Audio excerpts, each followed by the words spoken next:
Mohammed, we talked yesterday at the conference about the global EM markets. They're being battered in 2018. What's your view on this, and are you worried? Well, definitely it is challenging times. You have circumstances that are unorthodox happening basically in several emerging markets. It has its toll on Egypt. However, with this challenge, you have the opportunity as well.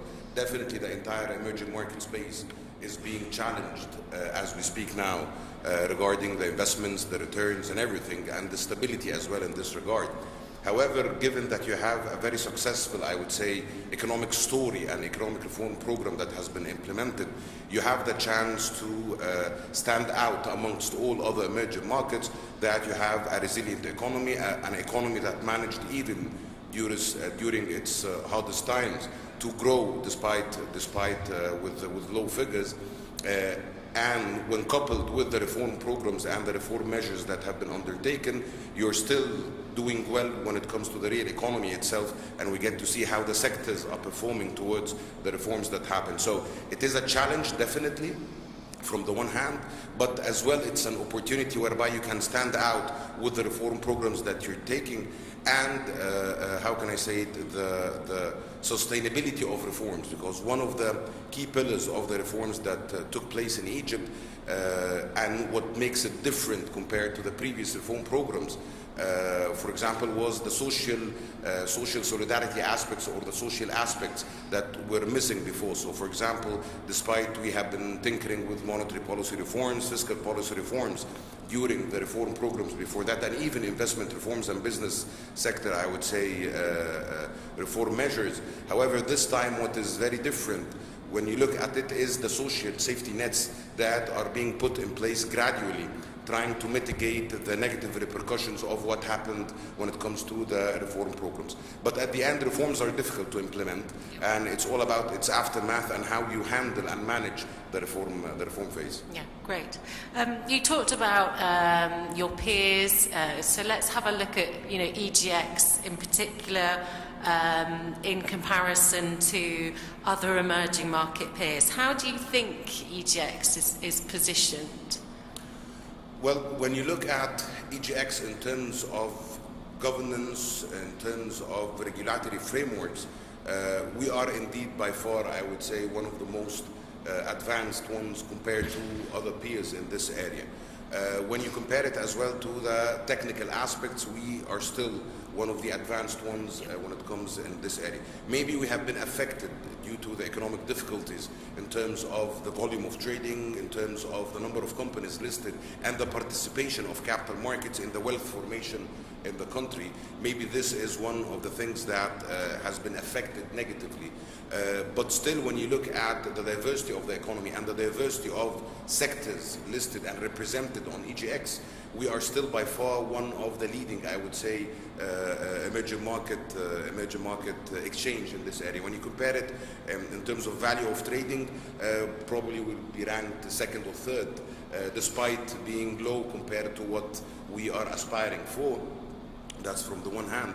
And in terms of representation of companies, and here comes the importance of the IPOs and the state-owned, I would say, IPOs that we are expecting during the coming year. Of course, in terms of market capitalization, we have reached to our highs in one day, probably in 2007, 2008, to 100% of GDP, the size of the market compared to our economy. Now it's a bit low compared to before. It's around 20 to 25%, depending on the point that you're looking at. So we still have a room. It's a challenge. Yeah. And we have a room to grow, so that's the opportunity aspect that we're looking at.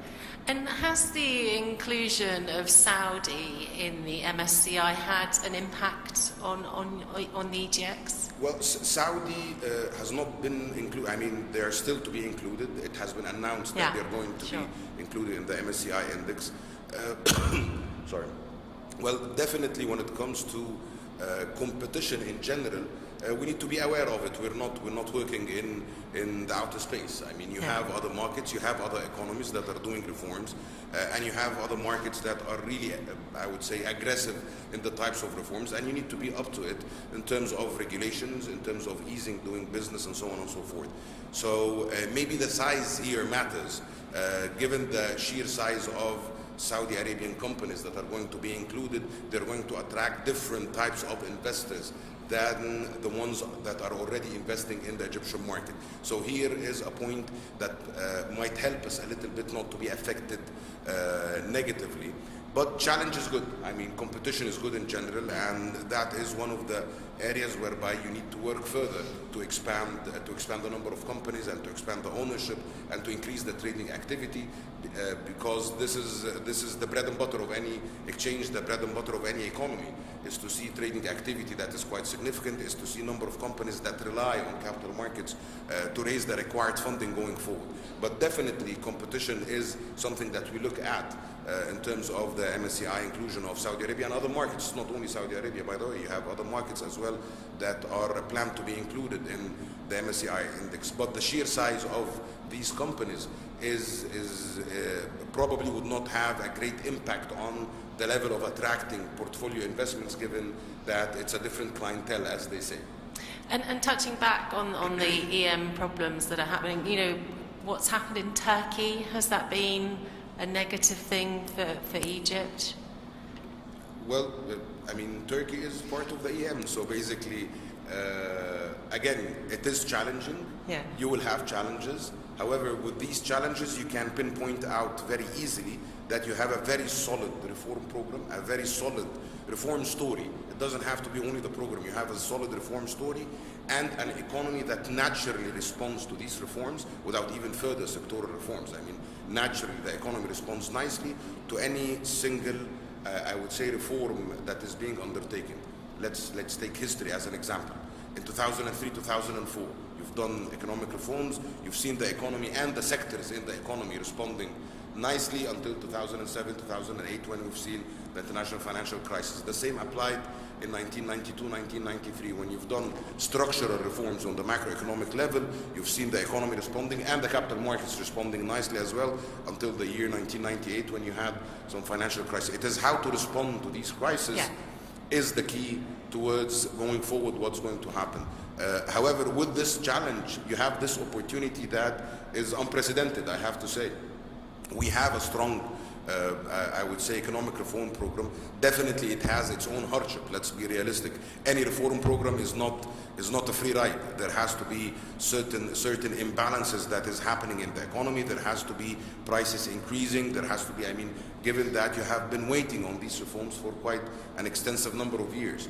But you can present these cases and showcasing how the economy is performing and how the government as well and the public service area is committed towards the reform program. It's not only about macroeconomic policies. You have issues that probably everyone in Egypt would have hoped to see it one day, among which was the bankruptcy law, for example. Now, at least, even though it has not been tested yet, but you have a bankruptcy law whereby if you want to go bankrupt as a company, you don't have to go to jail. Yep. So that was an important point and one of the pillars, even in the doing business reports that were required. You have an investment law that adjusted some of the hurdles that were presented before. You have a collateral registry for SMEs whereby they can register their assets in a certain registry implemented by the Financial Regulatory Authority, whereby they can obtain loans.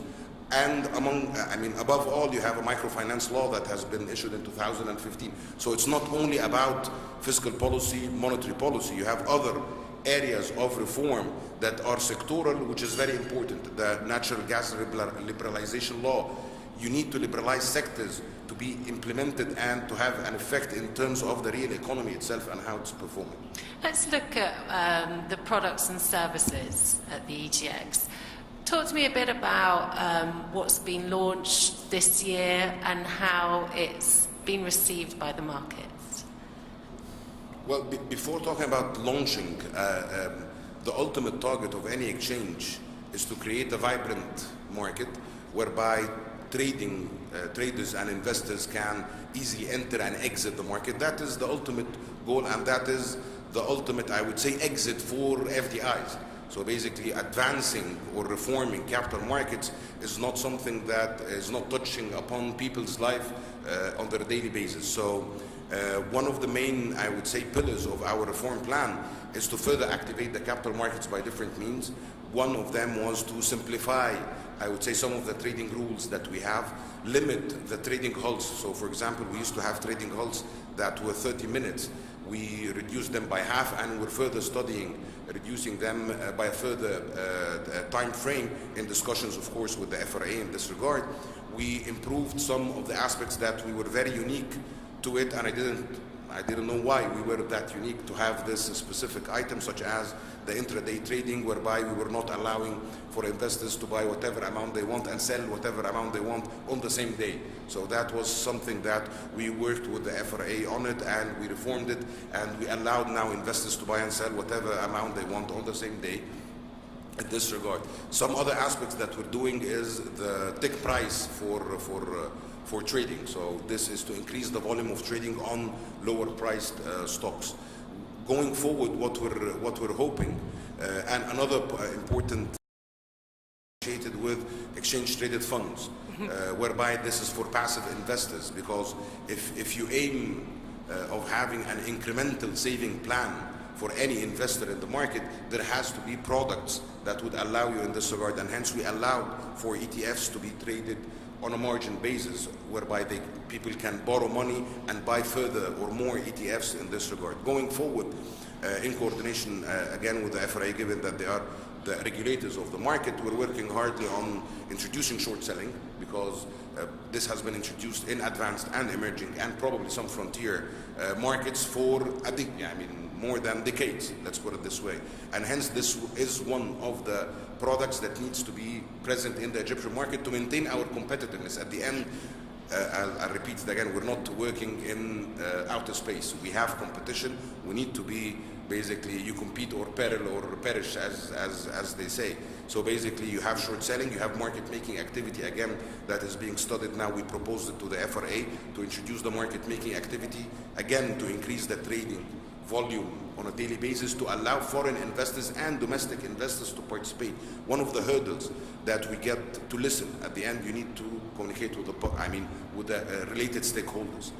Every single time we communicate with the related stakeholders, one of their continuous arguments is that your daily volume and your daily value of trading is not that high that would allow us to enter and exit the market easily, and hence this should be one of I would say our main targets in this area.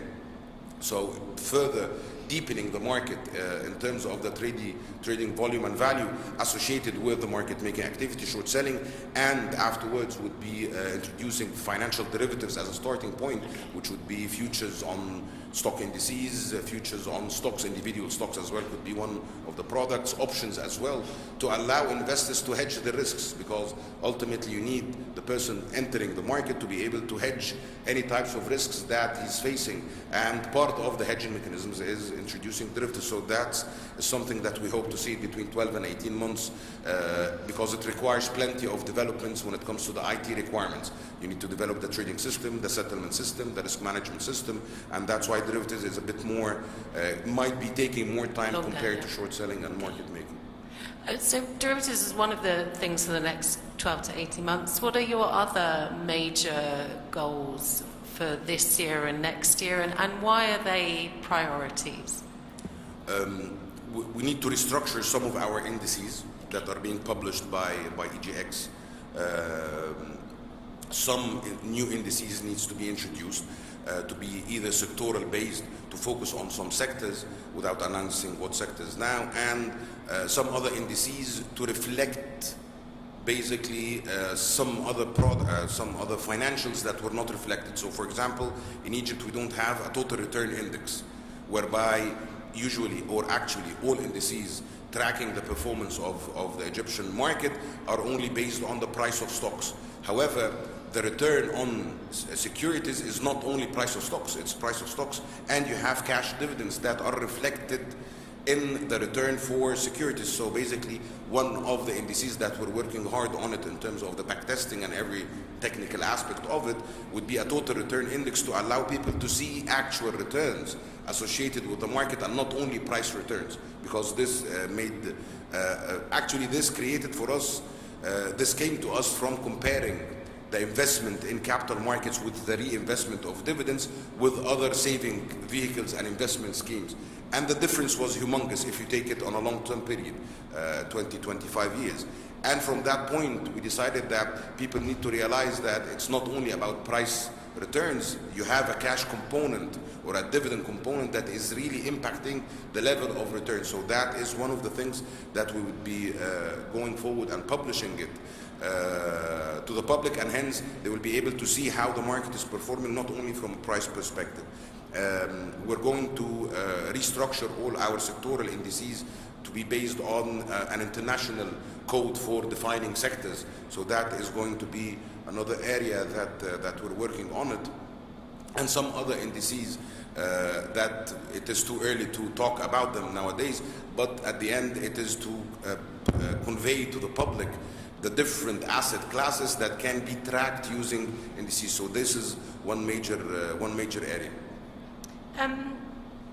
Will you talk to me about how important the capital markets are as a long-term saving and investment vehicle? I think that's a priority for the EGX and communicating that, to the public. Well, the starting point is to realize the problem. I mean, we've done some trying to better communicate with the youngsters and the young generations. So we're creating some infographics that we're posting on the website. We changed the website entirely recently.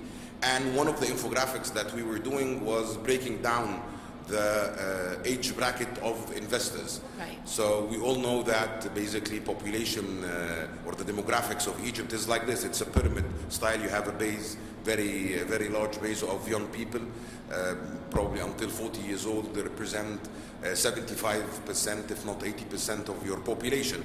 In our case, until 40 years old, when you look at the demographics, and this is public information that we announced, until 40 years old, you have the number of investors around 32 or 34%.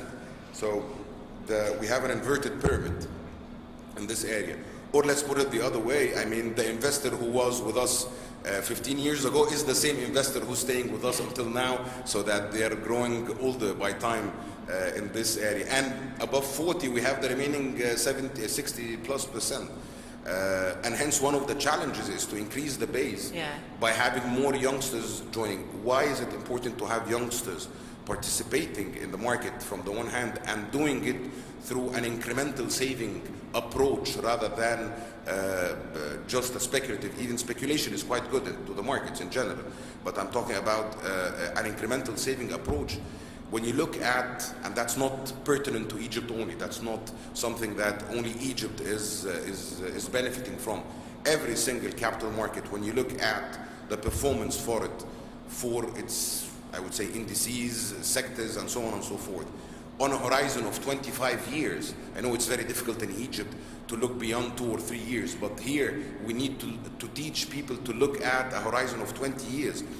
If we are aiming to have a larger middle income group in this country, for 25 years, if you look comparing investments in equities in general and to other investment vehicles, from an incremental saving approach that every single month you're putting the minimal amount that you can afford blindfoldedly in the market, that is what I can save, the difference is tremendous. It's not even comparable.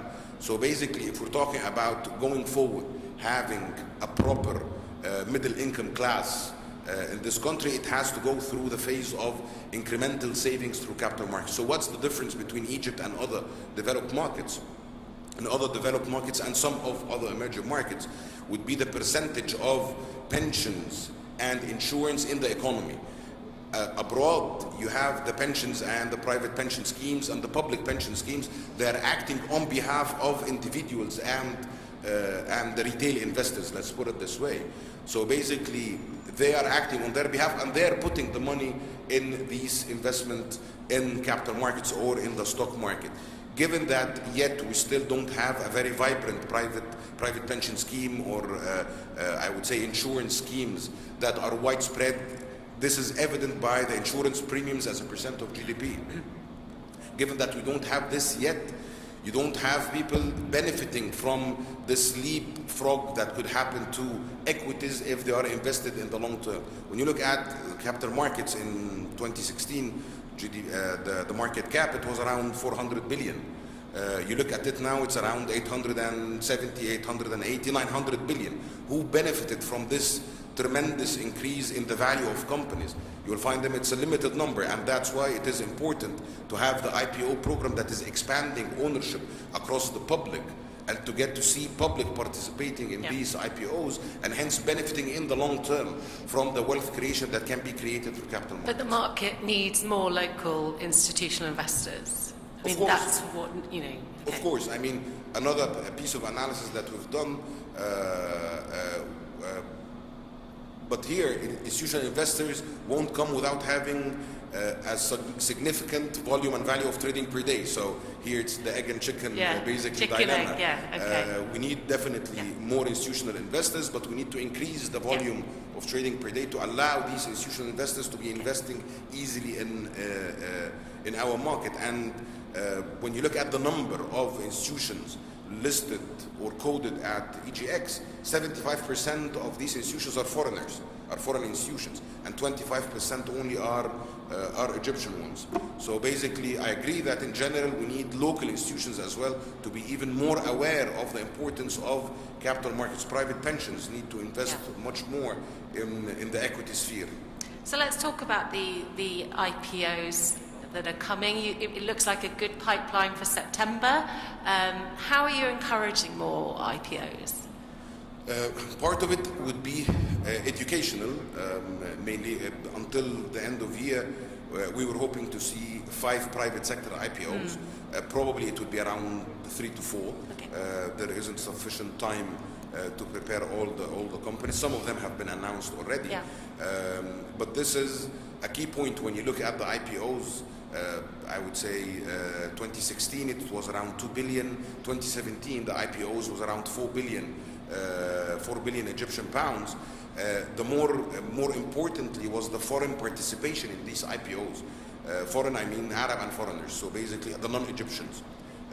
In the 4 billion last year, it was around 56% of all IPOs. It was associated with non-Egyptians participating in this IPO. So this is an indication that the more IPOs, the more you will be able to receive portfolio investments in this area. When it comes to the public sector, we have here as well the Ministry of Finance can be talking a bit about it. However, we're hoping for some of the secondary public offerings, some of the companies that are already listed in the market to have further stakes listed and traded. Why it is important, again, when we talk with institutional investors that you mentioned to receive more institutional investors, they were saying that size matters. So basically, they were talking all the time that the sheer size of the offered stocks in the market, which is named or labeled the free float of companies, matters for us to be able to invest further in the market, because we cannot invest in only a free float that is quite small in this area. So this should revitalize again, or further, I would say, the activity in the market. Let's talk a little bit about SMEs. What is the EGX doing with the smaller caps, and are your regulations appropriate for building a vibrant SME sector? Well, honestly speaking, we are now embarked on a comprehensive study. We will not act before. It's very different. Why is it the case? SMEs market that we have in our market is very different than the main one. The main one, for the relatively sizable companies, you can tinker with one reform after the other, incremental reforms, until you get to see some proper improvement. Given what we have seen, it was, relatively speaking, some efforts have been put. However, it hasn't achieved what we were aiming. So we are embarked on a comprehensive study. Before acting, we need to study, and that is an approach that we always do in every single piece of reform, honestly speaking. So we're studying now other markets in details. what were the listing requirements, what were the listing fees, what were the disclosure requirements, what was their trading mechanism. Are we doing this? Are we doing something right or wrong? So basically, we're trying to create a comprehensive comparative study to be able to pinpoint what are the reforms that we need to do. Because we need to face our problems. It is not achieving what it is designed to do. It was designed to be a platform to come, list, expand their capital, increase their capital as we move along, but this has not been achieved.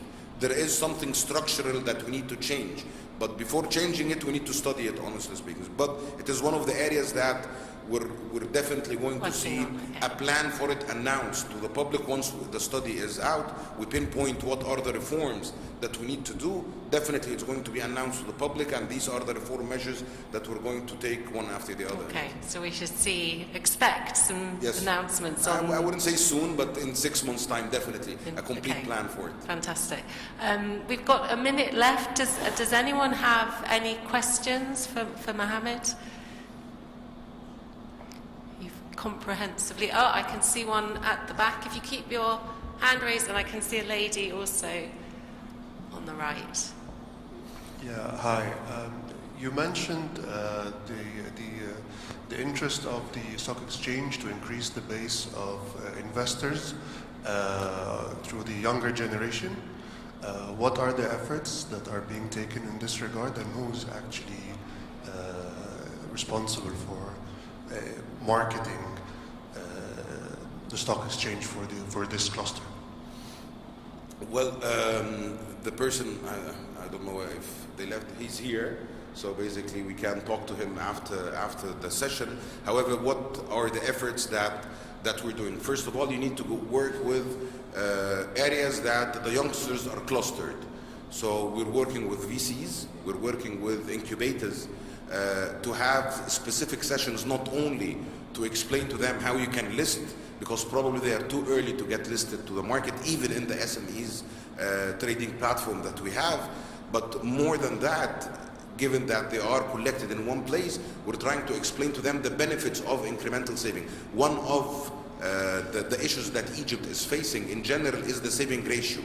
You need to create a saving ratio that is quite high, around 25%, and an investment ratio of around 25% of GDP to see the economic growth rates that we are hoping, and then breaking down this economic growth to, I would say, or boiling it down to lower levels. So basically we're working with the clusters that have already some collection of youngsters in this area. Another aspect that we're not definitely going to see it in our days, we have been working with the Ministry of Education on trying to introduce a specific, I would say, subject on capital market, on the financial sector in general as a starting point, starting from grade 7 onwards.